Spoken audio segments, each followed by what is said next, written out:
Please welcome your host, Kyle Brigham. Good morning, everybody, and welcome to the Umbraco US Festival 2021. My name is Kyle Brigham. I'm Director of Strategy at Marcel Digital, based here in Chicago, and of course, an Umbraco enthusiast. We're so excited to have you all here joining us for the virtual version of this event. While we would much rather be doing it together in person and ruining your morning with arduous icebreakers, I'm happy that we can still host an event where you can tune in from home and wear whatever you want from the waist down with no consequences. We have an exciting lineup of speakers, games, and goodies for you today. But before we dive in, I want to give a quick shout out to me for hosting this event. Thank you, Kyle. You truly are an incredibly good-looking inspiration to us all. I'd also like to thank the amazing Marathon Consulting and the incredible GLG for making this event possible. As I'm sure you can imagine, a ton of work went into putting together this event, and it would not have been possible without the efforts put in by so many amazing people from these three teams. I'd also like to thank our generous sponsors, Microsoft Azure, UCommerce, ProWorks, and Struct for your support, and of course, Umbraco HQ for all that you've done to help create a truly successful event. Before we begin, I'd like to start off with a little story to get you inspired for the day. It's the story of how Umbraco came to be. Many years ago, Niels, Umbraco's fearless founder, found himself lost. He loved websites, but he hated managing them. All the CMSs at the time were frustrating and difficult to navigate, so he reached out to his advisor and life mentor, looking for advice. They walked through the forest searching for answers until they came upon a pasture. With the sun shining and the birds chirping, they laid in the grass staring at the sky until a message appeared in the clouds. What looked to be a unicorn dreamily swept across the heavens. "I will someday be chief unicorn of the best CMS in the world," said Niels. "You've found your path, young grasshopper," said the mentor. Well, we reached out to this mentor and advisor for a brief message, and luckily, we were able to track him down. So today, for the first time ever, we'd like to introduce you to the man that Niels trusted with his future, a man who saw the vision of Umbraco and helped Niels to find his path. Hi, my name is David Hasselhoff, and I'm here to welcome you to the Umbraco US Festival. And this comes from Niels, who couldn't be with you guys and women today, but I was out in the pasture talking to somebody somewhere. You can't believe what is written here. But welcome to the Umbraco US Festival. Off.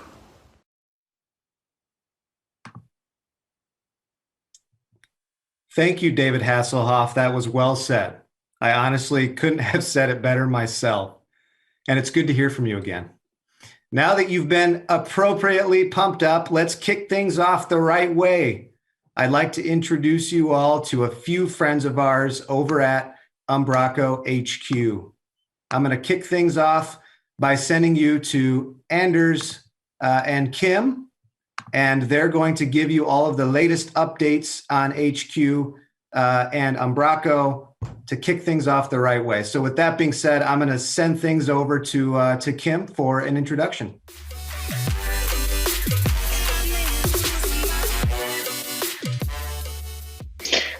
Thank you for that, and very stoked to be here today. David Hasselhoff is a favorite guy of mine, so very, very good. Yes, I just saw the picture that you have used in the slide deck. That's obviously gotten from our website. When I saw the slide deck, I decided to get another picture. So this is the picture that I would prefer to use. My name is Kim Sneum Madsen, and I'm the CEO of Umbraco and been that for the last 18 months, in case you don't know me. And as I said, this is how I look. And This is what I do, apparently, lying down in front of the team at any occasion that arise. Firstly, I would like to say super tak, super thank you to the three organizing agencies, Marcel, GLG, and Marathon, for hosting this event. You were also there 1 year ago, where we unfortunately had to cancel, and I'm very pleased that it was made possible today. And the majority of thanks should go to these three agencies and the people involved. And had I known that you were with Kyle, I would have put your name on the list. Your name is there, so you might have changed the slide deck. But thank you, Ben, Chris, Dalton, Erin, Kyle, Patrick, Sarah Jane, Tara, and Tony for making this happening. And I suggest that all attendees clap virtually for the organizers. Thank you very much.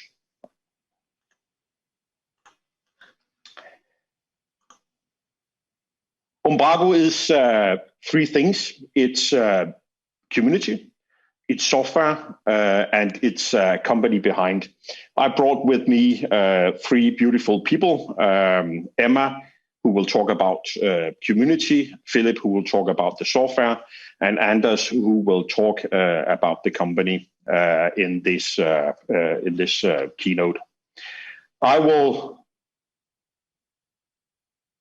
start out by saying that we got our tracking of number of websites back in order some months ago, and you saw that the numbers on the website have been updated, and currently it's more than 730 active installs on Umbraco globally. What you see here is 24 hours of Umbraco installed globally.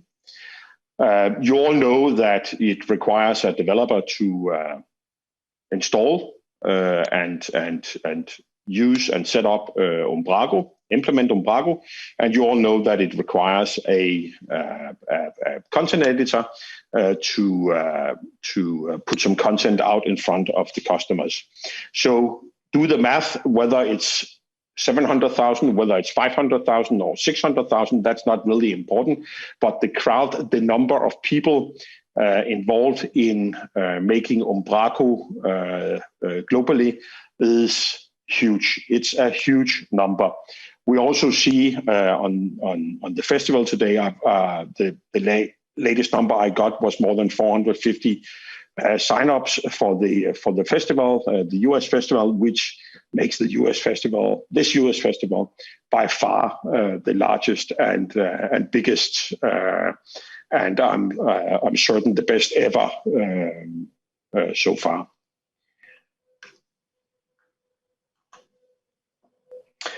I can't say anything at this festival without touching upon 2020, and it was indeed a crazy year.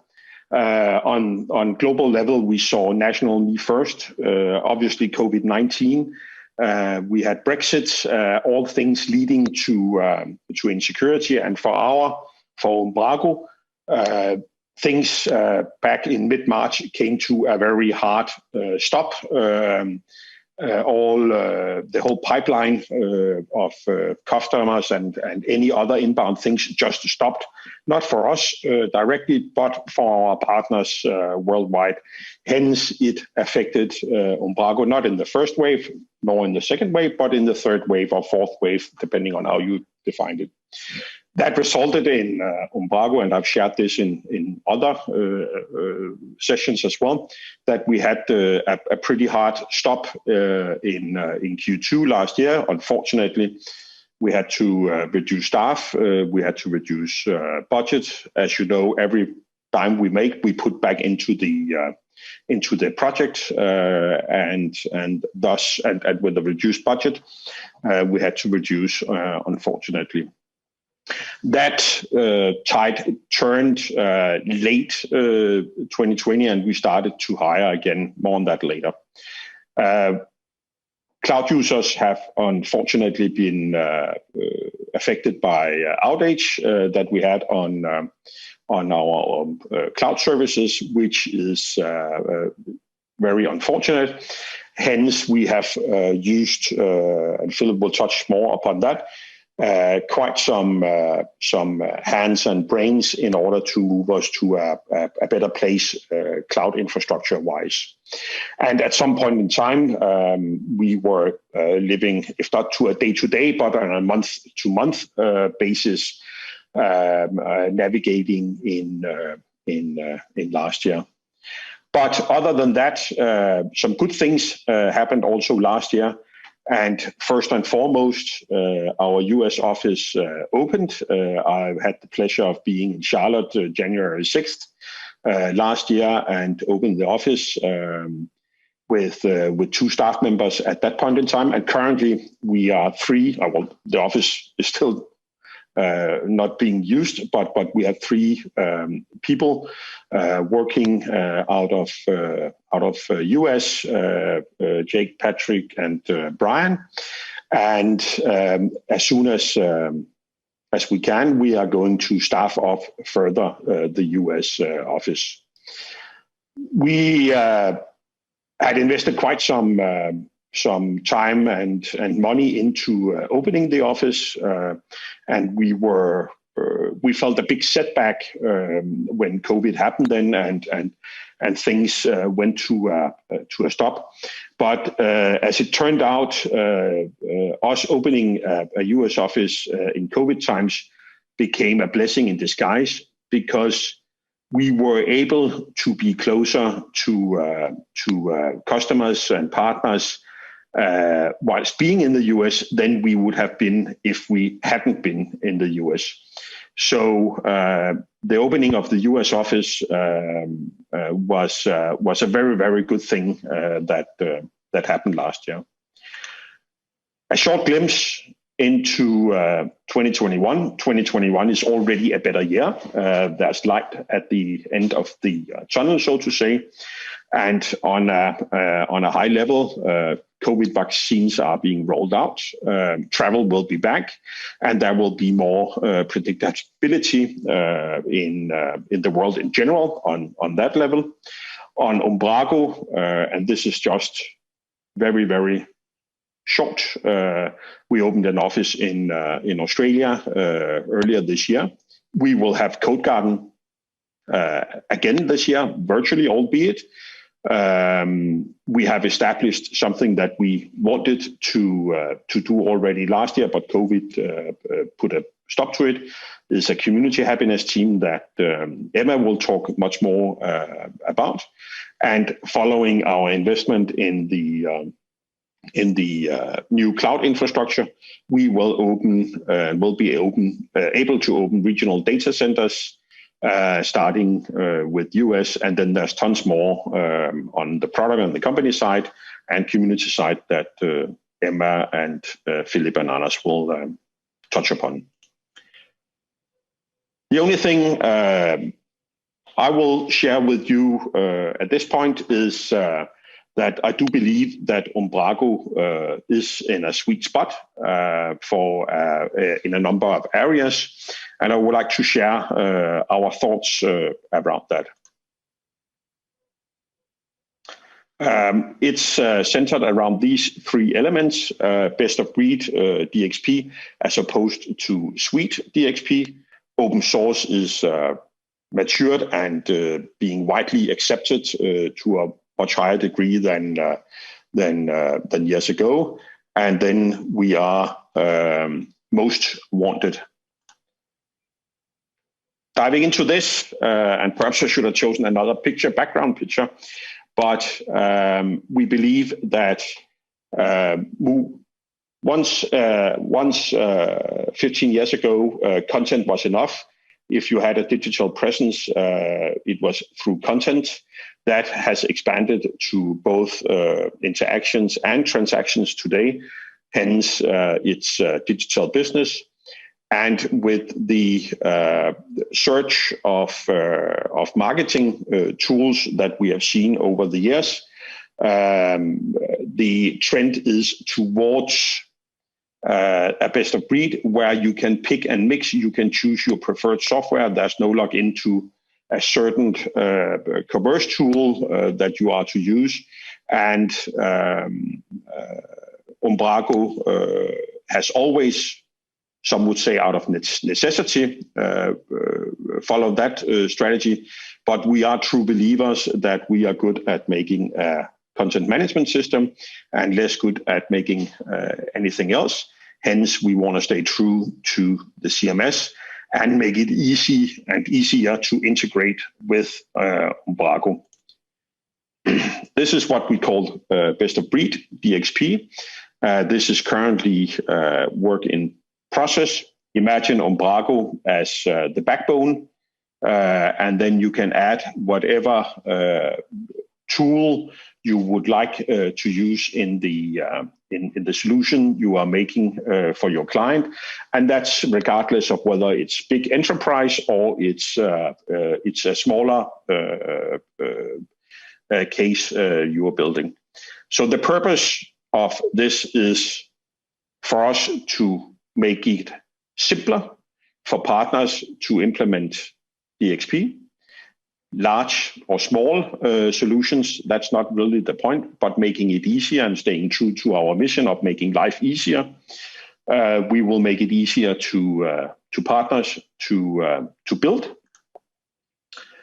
We will identify, engage, and collaborate with tech partners, both community but also commercial, making it easier for them to integrate with Umbraco, potentially ourselves build integrations, if not out of the box, but then make it at least far more easier for you to implement. We are currently building a dedicated development, marketing, and sales team around this. One of the things that we are very adamant on is that we only do things that we have the bandwidth to execute on, and we want to invest separately into brains and hands working with this. We are engaging with both community package developers later this month and commercial third-party vendors in order to make sure that we nail this. So that's the best of breed. The second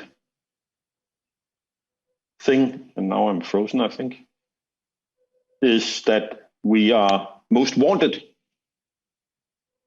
And other than we want, and everyone is most wanted to come to Code Garden, we know that with the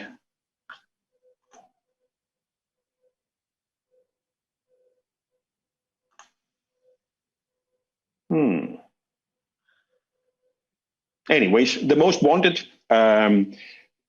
We will later this month launch the RC on Project Unicorn, on Unicore, Umbraco on .NET Core, and in August we will release it. And we know from Stack Overflow survey last year that this is the most wanted that developer wants to work with. So we believe that we are timely in getting Umbraco on .NET Core.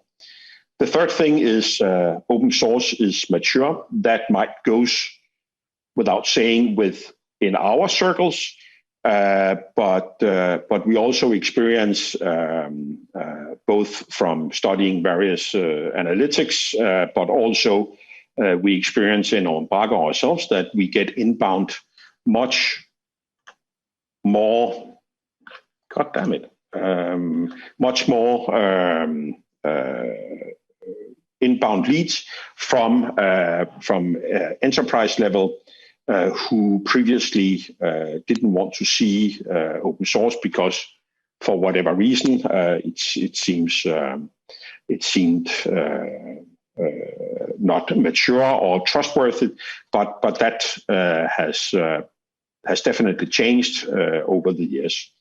So with these three parameters, we do believe that Umbraco is in a sweet spot. Best of breed is our strategy for integrations. We are on .NET Core, and we are open source. So Umbraco in a sweet spot. Without further ado, I will leave the microphone to Emma, our advocate, talking about community. Emma? Hello. Okay. The slides, are they up there? Lovely. Okay, and I can control them. Right, well, I have the wonderful task of talking to you lovely people about the community, which is full of lovely people. So I've been at HQ since the start of the year. And before that, I was an active community member from about 2015. And how did that look? Well, it involved speaking, code collaborations, docs contributions, being an Umbraco MVP, which I'll talk about a bit later too. And for me, the community really meant three things, and that's learning, collaboration, and most importantly, fun. So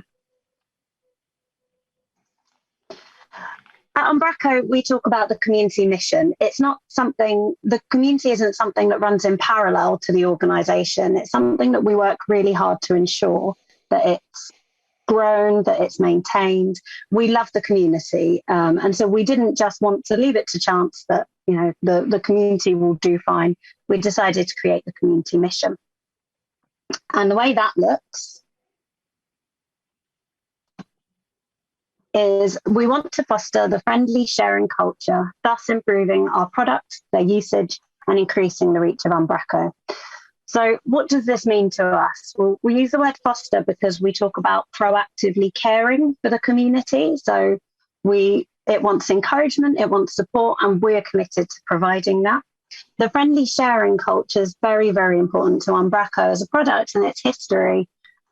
We want to maximize the ripple effect, paying it forward, the love that we were shown when we entered the community, the love that we're shown internally by the community, we want to pay forward, thus making it a wonderful experience for people joining the community.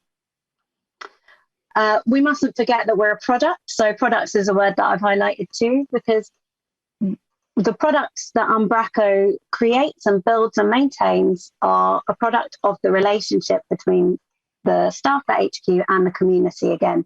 We don't just build, we have contributions from the people, the end users, the people using our technology, which means that contributions and growth are based on real life.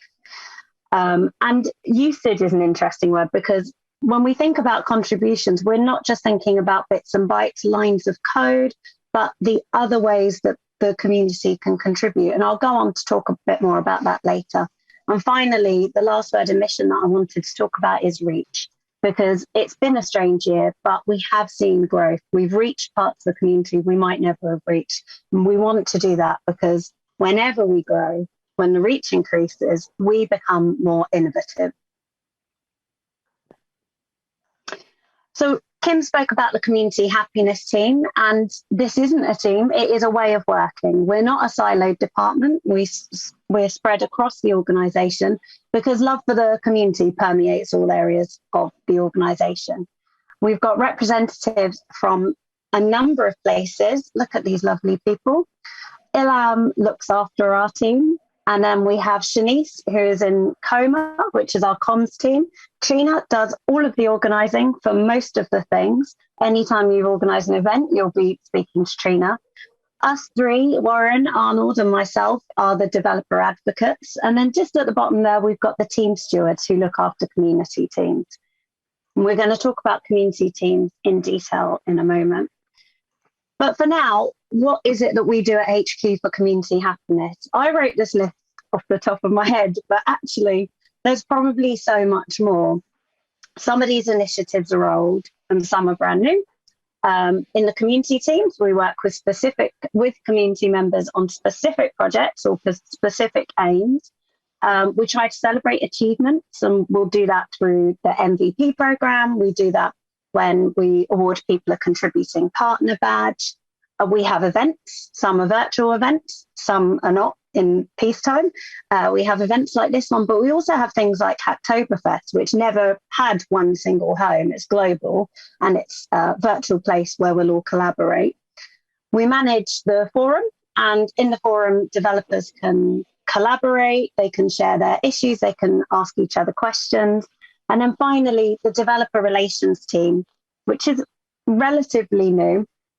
And our aim is really awareness, enablement, and engagement. And I'll come back to that in a my clicker keeps disappearing. There we go. What do you do for happiness? An awful lot. I don't think this list is exhaustive. And some of you might look and say, yeah, I've actually read script or I've been to a hackathon. But if you keep looking, there's so much more. Basically, the community writes blogs, they record podcasts, they build tutorials and put them on YouTube and other places. And it's all created with love for the product and love for the community. And it's that paying it forward mentality. It translates into engagement too, because whenever somebody creates the content, somebody else can then go and use it and build upon it. And it's fantastic. I'd really like to look closely at one particular community initiative now. And those are the heroes at Script. They didn't dub themselves heroes. That's my name that I've given them. And they've been going for an awful long time. They were established in 2014. I've written for them. Many people will have written for them. And it's always been a wonderful experience. They are always looking for contributions. And so please do reach out to them. That's Script.io. And they're one of the US-based initiatives. Lovely, lovely people, yet again. We have so many lovely people in the community, don't we? Click. So let's take a closer look at community teams. Community teams are something that's been created. If a need is identified, then a corresponding team can be formed. And this all began with the docs team. Usually the team will be managed by an HQ steward. They're able to then build processes inside that team that can align with the internal processes. And they'll meet regularly and virtually, but they'll also, in peacetime, go to UNSA for 2 face-to-face meetups where you can work together on your aims and processes and see how the team progresses. And it works brilliantly because the people that are on the teams are usually already engaged contributors, but it gives them a shared focus. And so we really get the most out of collaboration. And of course, it's immense fun. We like to think that everywhere you are, we are too. And so nowhere is that more true than in Umbraco meetups. We are incredibly global. These are all community run, but HQ are able to support. Usually they're after business hours, but sometimes what we've seen in the virtual landscape is we're able to do weekend meetups and lunchtime sessions, which means that if your lifestyle doesn't really lend itself to getting to a meetup after work, you can still attend. If you don't have a local meetup, start one. If you would like one, then create one. And HQ will support you in every way possible. Sheena at HQ will be happy to give you some logistical guidance. And we also pay for the Zoom subscription and the meetup.com subscription so that you can get your meetup off the ground without it costing. Recently, we started the community office hours, which is another way of bringing the outside in and the inside out. So we've run 3 sessions already, and we're looking for feedback. And if you really enjoyed the office hours, then we'd love to hear from you. If you've got any idea what you'd like to hear discussed next, we would love to hear from you. And if you didn't see the office hours, you can pop over to the Umbraco community channel and you can watch them. One of those faces is mine. We are the developer advocates, and we want you to know that we're here for you. Developer advocates, it's not a new field, but it's a relatively new field. And so I'll tell you a little bit about what it is we aim to do. We're a point of contact for community members, and we want to empower you to solve your problems. So it's all about building relationships and fostering trust. Our contact details are right there. So we've got our Twitter handles, but for those of you who are not Twitter fans, we've also got our email addresses. And our work is varied. It's from writing, speaking, creating content, and building tools that help you. But we'd love to hear from you, because if we don't have one foot inside the community, we really can't be as much help to you as we want to be.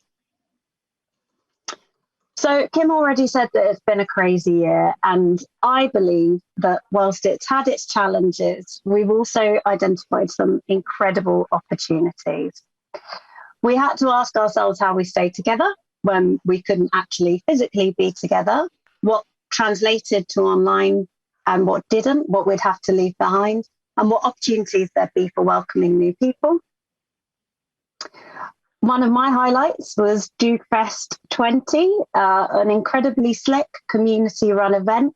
It was the first large-scale Umbraco conference that went virtual last year, and it really helped to keep the Umbraco spirit alive. By this time, we'd had months apart, and it was incredible for us all to come together. We continue to collaborate around the year on all the GitHub repositories, because that's what we do in our open source project. And some virtual events just sprang up from the ground. We missed Code Garden, so some of us created Code Patch, a miniature conference with a focus on collaboration and play, and just providing a social space for all of us who missed our Umbraco friends. And it's so exciting to look back, but how can you get involved going forward? Well, we'd love to see you in any of these places. We'd encourage you to reach out to developer advocates, or anybody at HQ is generally friendly and wants to hear from you. You can apply for a team, you can find us on Slack, and there'll be more information coming to you.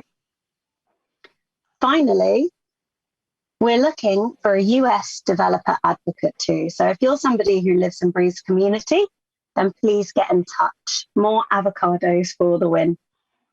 So what's next? Well, we've worked out how to survive a year that's entirely virtual, and now we need to make the transition into the real world yet again. I hope that we're going to take our learning with us, that we'll bring all of our newcomers that we found this last year, and that we move forward. And maybe it could even look like this again. I'll leave it there.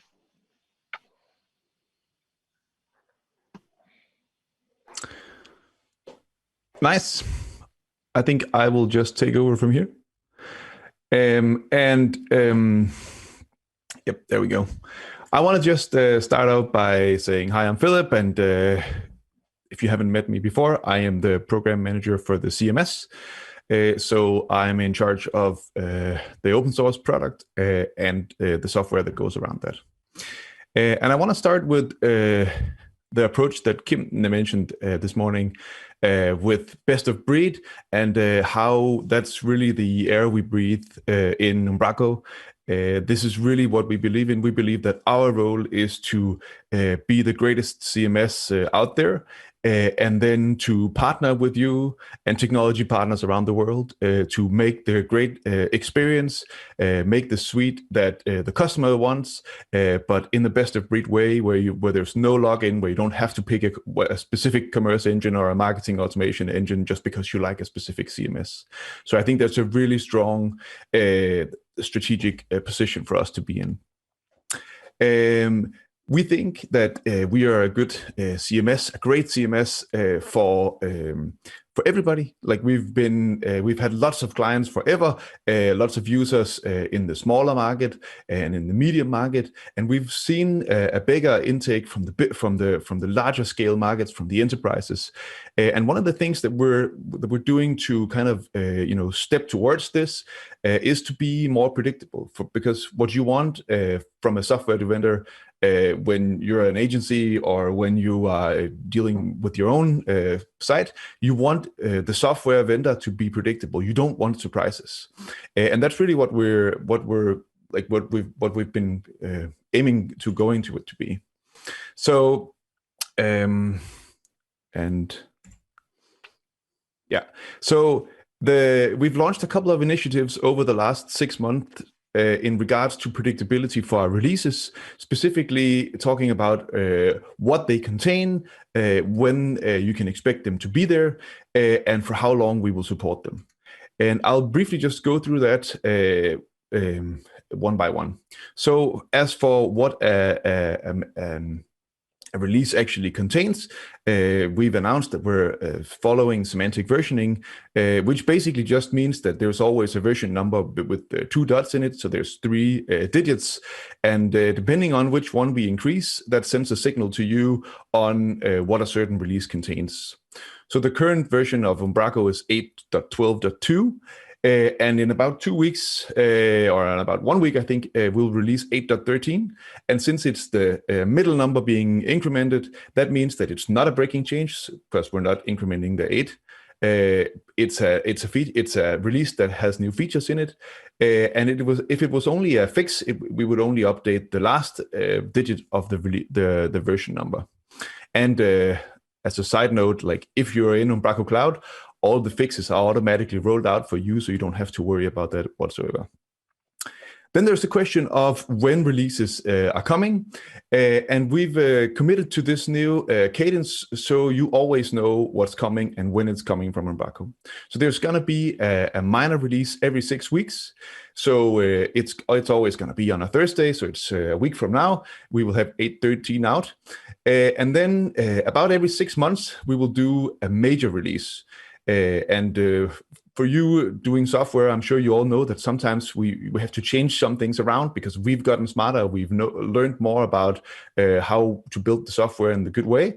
And instead of waiting a long time between majors, we've decided to do them a little more often so that the releases can be smaller and easier for you to upgrade. So instead of having upgrades like we've had from 7 to 8, where there was a big workload for you involved in upgrading, we'll be upgrading every 6 months with the new major, but the upgrades are going to be very easy for you so everybody can be on the newest version. And then we've launched long-term support in those scenarios where you can't stay on the latest version. Maybe it's a stale project, or maybe it's a once-off thing that you never come back to. We're announcing that every 4th major will be long-term supported, which means that it will have support for a longer period of time.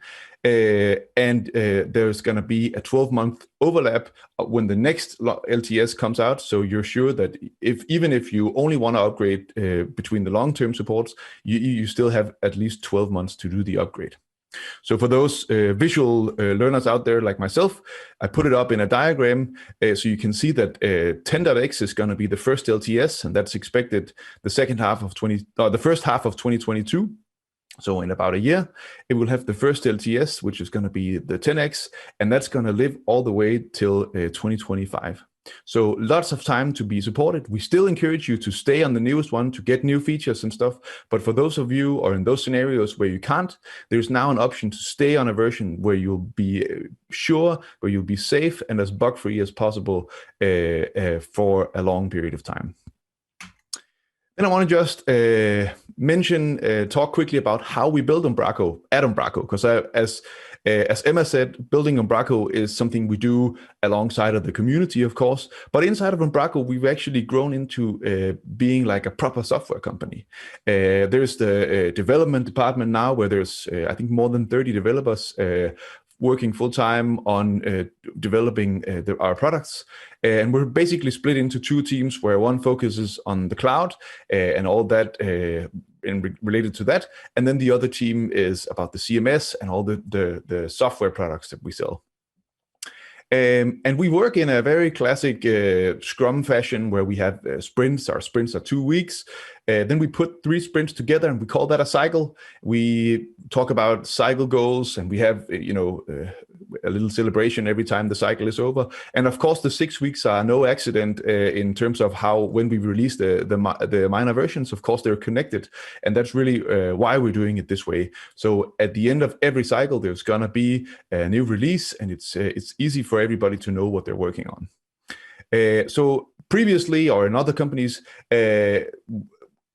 features are very much tied into a specific release, but that means that releases are sometimes delayed, or like we have to hold back one feature because another feature should be in the same release, and we really don't want to go there. So instead, we're thinking about it like a release train. So there's a release every 6 weeks, and that means that when we work on a feature, when it's done, then the next time we cut an RC, so we make a release candidate for the next version, we're just going to put it in that version. So that means that there will be no promising of this feature will come in this specific version, but we'll say we're working on this feature now, or we'll be working in the next cycle, but it'll be in the release when it's ready. And talking about working on stuff until it's ready, I want to give a brief update on Umbraco for .NET 5 or .NET Core as it used to be.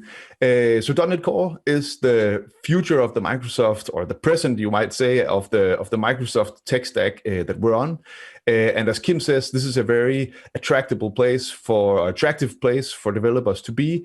Developers out there want to be on .NET Core, and we're really happy to announce that we are very, very close. As Kim said, we're releasing a beta really soon. And I don't really want to go into all the specifics, because you should really just go and catch Bjarke's talk. I think it's in a couple of hours on the tech track, where he will talk all about what has changed and where the cheese has been moved and all of that stuff. But what I want to touch on is just to say that Umbraco is ready on the newest Microsoft technology. We're very attractive like that. It's going to be with cross-platform support, so you don't need to run it on Windows anymore. This enables us to do a lot of new cool stuff. And other than that, it performs a lot better, so it'll be faster for everybody with less memory and all good source. And I mean, from a project perspective, it's really cool to say that this is happening this summer. As you can see on the timeline here, we are just about done with the alpha phase, and that means that in about 2 weeks, we will release the beta version of Umbraco for .NET Core. And we say that the beta is ready when it's feature complete with version 8. So anything available in version 8 is available in version 9. And then we're gonna do beta for a couple of months, and we will eventually have a release candidate where all the HQ packages are ready for you to start actually working on it in real projects. And that's really the last thing I want to say about the .NET Core project is, if you want to help, this is a really, really nice place to get involved in the community if you aren't already. Help us test out the product.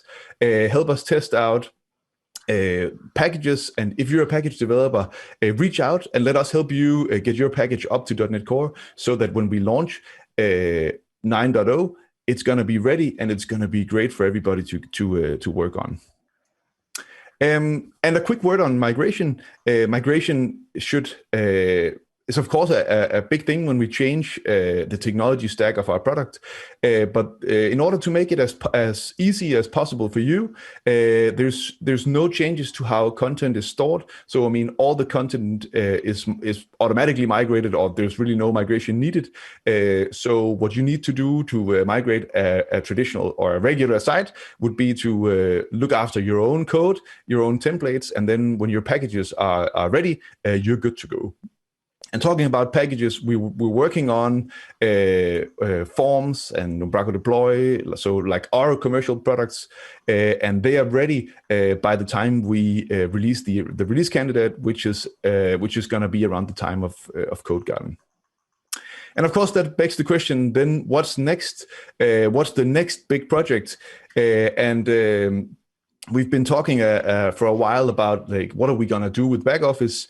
I'm really happy to say that we've actually started the work now. We're working on a UI library, so an Umbraco UI library that you can use on your projects and that we'll be using in the next generation of back office.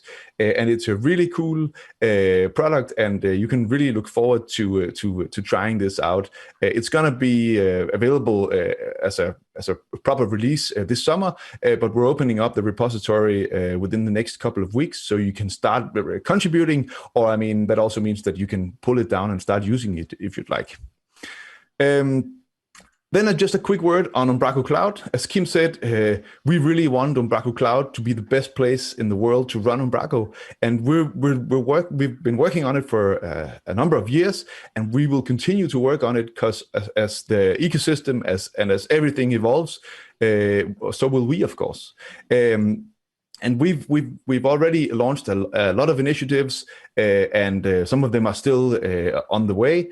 We're moving to Azure App Service that will give us better performance and more scalability.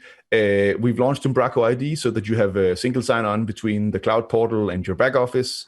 We've moved everything into blob storage, and we've closed our partnership with Cloudflare that lets us use their services for host names, for certificates, and for CDN services.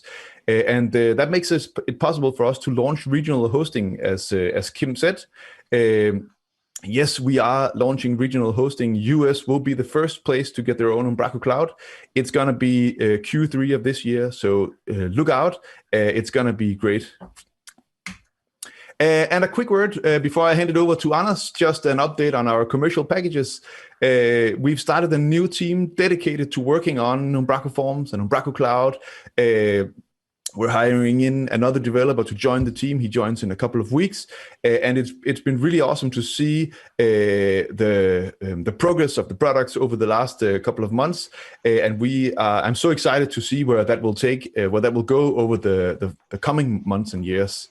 So Forms is great and has been great for a long time. We are adding new features, we're fixing bugs, and then Umbraco Deploy, which is a lot of the secret sauce of what's in cloud. We've now launched that as a standalone product. So if you want to be able to transfer content from one environment to another along with your code or without your code or just the code, you can do all of this from the back office in a nice UI that's easy to use. And in those scenarios where you can't put it in Umbraco Cloud, you can now buy Umbraco Deploy for on-premises as a separate product. And then, of course, lots and lots of stuff is happening, and I don't want to spill all the beans just yet, but we are working on a new updated public roadmap for the CMS, for Forms and Deploy, and for the entire company, and we're going to launch all of that at Code Garden, so look forward to that, and I look forward to seeing you there. And then over to Anders. And thank you for that, Filip. You just left me for about 30 seconds where I can finalize the slides here. I'll do it as fast as I can. First, I'm Anders. Hi, everybody. I've been with Umbraco since 2015. I'm head of commercial channels and the Umbraco sales and partner team. And just when I started back in 2015, we were about 17 people. Today, we are closing on 100 people and 16 in the sales department. It's been an awesome ride, and it's really, really awesome to see not only colleagues, but also community, partners, and customers growing with Umbraco. I just want to tell you a bit, and I'll do it fast, a bit about the things zooming in on mostly the US activities we are doing. 1st of January last year, as Kim mentioned, we opened an office in US. We had really, really big plans, and our activity roadmap was massive in the US. But as you know, things stopped. We still have the office located in US. It's empty and has been since mid-March last year. Speaking of staff, I would like to introduce you to our colleagues in the US. Jake, he's been with us since February last year. He spent February in the office we have in US, and then he traveled to stay with us at HQ here in Scandinavia for March. I think he made 12 days before we had to ship him home and everything closed down in the entire world. Jake has the responsibility of Northern US.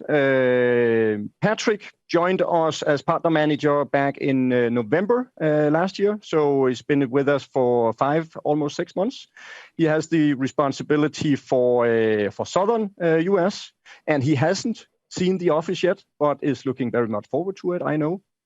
Brian started here earlier this year, back in February, as a sales support for Jake and Patrick, and is doing analysis, helping them on their sales. The office is based in Charlotte, North Carolina, and we look so much forward to open the office again, to be together. And despite that the office haven't been manned a lot over the last year, actually not at all, then the team has showed how much it means to have dedicated resources, dedicated people, dedicated friends on ground in the US, feet on ground, because since we opened office last year, we have pretty much doubled our partner landscape. And I'm proud to see that progress. And I'm thankful for all of you new partners joining the family. So let me just give you a glance of all the gold partners that is with us today.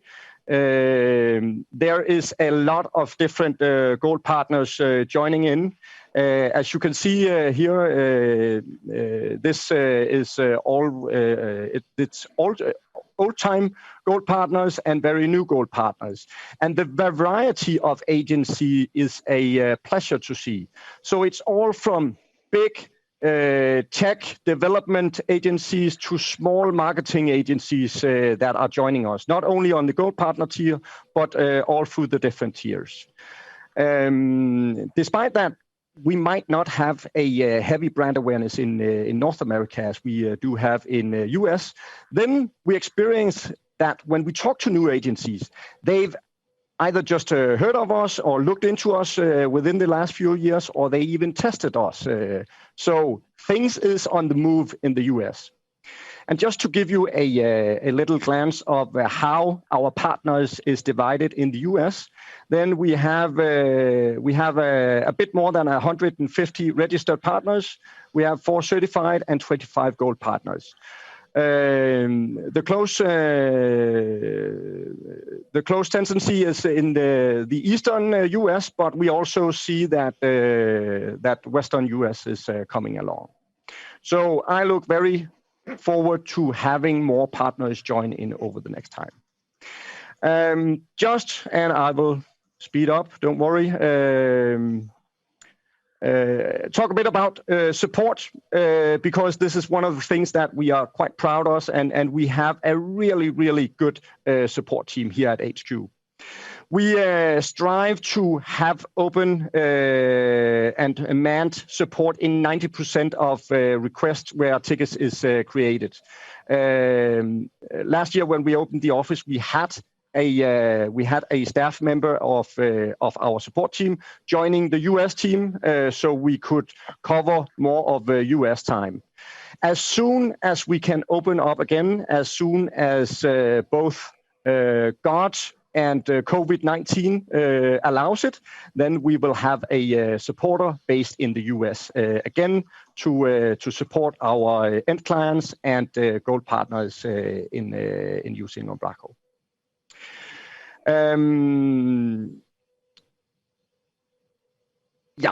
Let's take a look also at the support clients, because US has a tradition for being good support customers, not only to Umbraco but in a variety of other support agreements. But we are increasing our support, and we are seeing some really, really nice, good companies starting to use Umbraco. We have brands using Umbraco in the US as JP Morgan Chase, First Premier Bank, American Homes, and TCG Player. And we have quite some inquiries coming through. These are mostly end clients with own developer teams, So looking forward to having a lot more joins. I will just share a bit on the marketing side. We have talked a bit about brand awareness. We are not as strong in our presence in US as we are here in Europe, but we are spending quite some effort in the upper funnel marketing activities. We are using some of the industry sectors. We can see that we have a really good reach in the public sector and in a variety of other sectors. We want to accelerate it even more, and you will see ads running on both LinkedIn, Facebook, Google Ads, etc. And we also work quite close with review portals, especially G2. We tested out Capterra. We just joined as a partner. And over the next 6 to 12 months, you will see more of these review portals being important. You can actually help us here, and we would really appreciate your help to push some of your good experiences, good customers. If you are using Umbraco and are happy, please go to some of these portals and rate us. We would very much like to, or very much appreciate that. We are also engaging with local both PR agency and marketing agency to create awareness in the US going forward. So a lot more is to be seen in this. So not to spend any more time on the program, I would just like to say that you can always reach out to any of us. Please reach out to Patrick and Jake if you want to test out Deploy, or you want to hear something about how you can use our commercial products or how you can get started with Umbraco. Please reach out to Patrick and Jake. They can get you help started. If you want to engage with community, please reach out to any of the community members. If you want to know something about product, ask Filip. Both Kim and me are available for any questions if you roll out. And with this, I just wish you the best of a US festival going forward. Thank you very much. And I really hope to see you in person very soon. Thank you.